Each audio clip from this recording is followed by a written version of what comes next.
going to be looking at some vocal plugins. This is my most recent song. I just finished it, completely unreleased.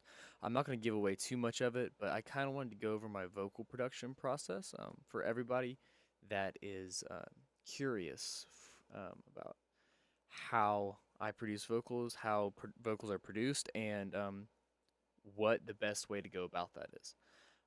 So let me just find a clip right here. I think we're gonna go with a chorus. Go ahead and solo this out. Um, and then let's take a listen to it without any plugins, it's completely dry.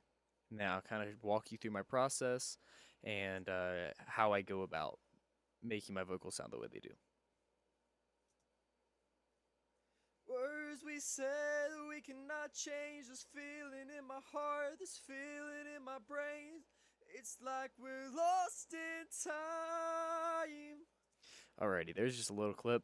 It's okay. I'm not the best vocalist in the world, but I believe anyone can be good as long as they go through the right steps to really show and showcase what they have vocally.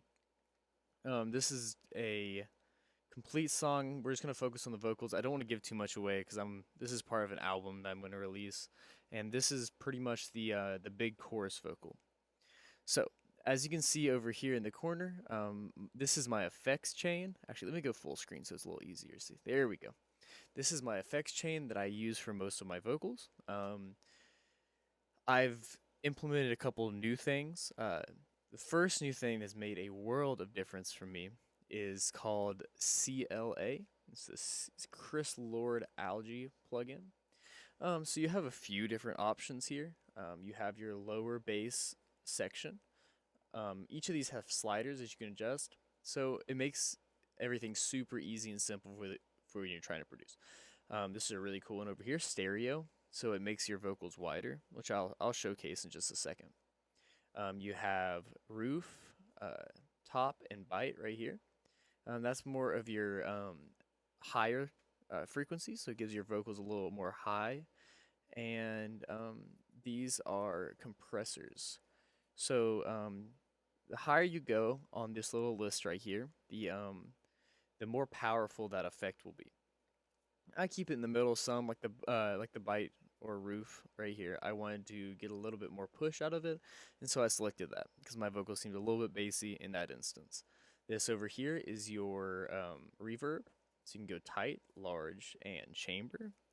And then this right here is your delay. Slap, eighth, and then quarter note delays. I stuck with the eighth note delay. It's kind of an unpopular thing. Not many people use eighth note delay, but it sounded really good for the instance that I was using right here. Okay, so let's take a listen of the same little clip, but with just that one plugin. That's it. No EQ, nothing. Words we said we cannot change. This feeling in my heart, this feeling in my brain. It's like we're lost in time. It's like Okay, just from that one little piece, you can see how big it made the vocals seem. It made a huge difference on how wide, large, and the delay really just opened up the vocals. So some people say it's cheating, but I always slap a little pitch correction on there. I don't use it too fast, just because I like to keep my vocals as natural as possible. I don't like the robotic vocals for myself. I know people use it and they use it in rap and things like that as it's a stylistic choice. But I like to keep my vocals a little bit more simple, a little bit more smooth. So I went with 72 milliseconds on my delay, and the song is in A minor. So I just went here, picked A, natural minor scale. This is the auto tune I use for right now. I also use Waves Tune occasionally, but this is what I chose for the song. Seemed to suit it a little bit better. So that's next in my chain here. I go with the channel EQ. I took out a lot of the lows, a little above 100, just because for one, this vocal seems a little bassy. For two, I have some pretty strong bass in the song, and I wanted to be able to clear out the lower frequencies so that you could hear the bass, and the vocal wasn't taking up those frequencies. Simple EQ, a little bit of boost through the mid, little cut on the highs, because I didn't want anything to be too crunchy up there on the high levels, because I was already using the CLA to boost those highs. Alright, my next plugin in this vocal chain is going to be the de-esser. I did a very low DS on this. It didn't really have too many S's, wasn't a problem. It wasn't too sibilant, and so I stuck with a very low de-esser just to take off the tops of those S's. And then finally, where the magic happens right here, is the SSL E channel. This is it's called the Solid State Logic E channel plugin by Waves. I highly recommend Waves plugins. They do a great job. So this little trick that I use, it worked for me on this song, might not work for everybody. When it comes to dynamics, I push the threshold all the way up, and then I adjust the ratio until it's hitting around 3 to 6 decibels on the compression, which I will show you right now. Words we said we cannot change. This feeling in my heart, this feeling in my brain. It's like we're lost in time. Alrighty, so you can see how it's hitting that 3 decibel mark right there. That's where I usually keep it. Over here on filters, I will turn this up until it starts to thin out the vocal.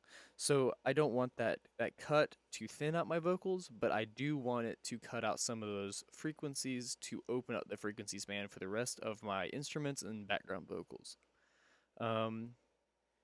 Honestly, I keep most of everything else pretty stock, just how the plugin opens.